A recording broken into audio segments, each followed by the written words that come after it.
और यूक्रेन के बीच लड़ाई जारी है और इस युद्ध की विभीषिका में पूरा यूक्रेन जल उठा है।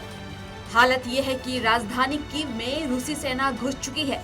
इस भीषण लड़ाई में 16,000 से अधिक भारतीय छात्र यूक्रेन में फंसे हुए हैं, जिनको सुरक्षित स्वदेश लाना भारतीय सरकार के लिए सबसे बड़ी चुनौती है। हालांकि सरकार ने उनको लाने के लिए कई योजनाओं पर एक साथ काम कर रही है।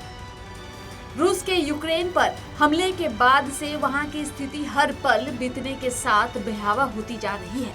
रूसी विमान यूक्रेन के अलग अलग शहरों में लगातार बमबारी कर रहे हैं।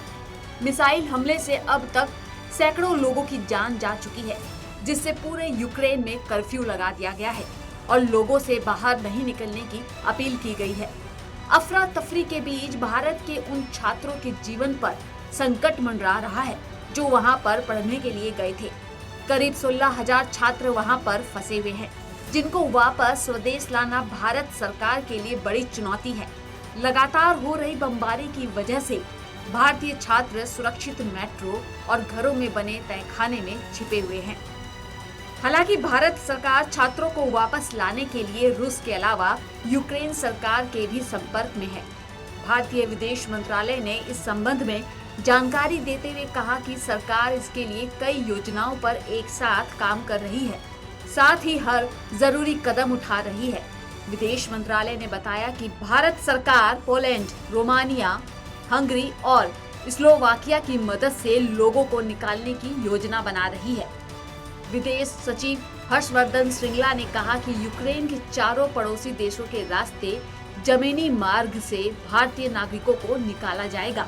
इसके लिए विदेश मंत्रालय में रूसी भाषा बोलने वाले अधिकारियों की 4 टीमों को भेजा गया है, जो हंगरी, पोलैंड, स्लोवाक गणराज्य, रोमानिया में स्थित भारतीय मिशनों में तैनात अधिकारियों के साथ मिलकर काम करेंगे। हालांकि युद्ध शुरू होने के पहले भारत सरकार ने बड़े अभियान के तहत भारतीय छात्रों के एयरलिफ्ट करने के लिए अभियान शुरू भी किया था और एयर इंडिया का एक विमान 182 नागरिकों और छात्रों को वापस लेकर लौटा भी था, जबकि एक विमान को युद्ध शुरू होने के चलते वापस लौटना पड़ा।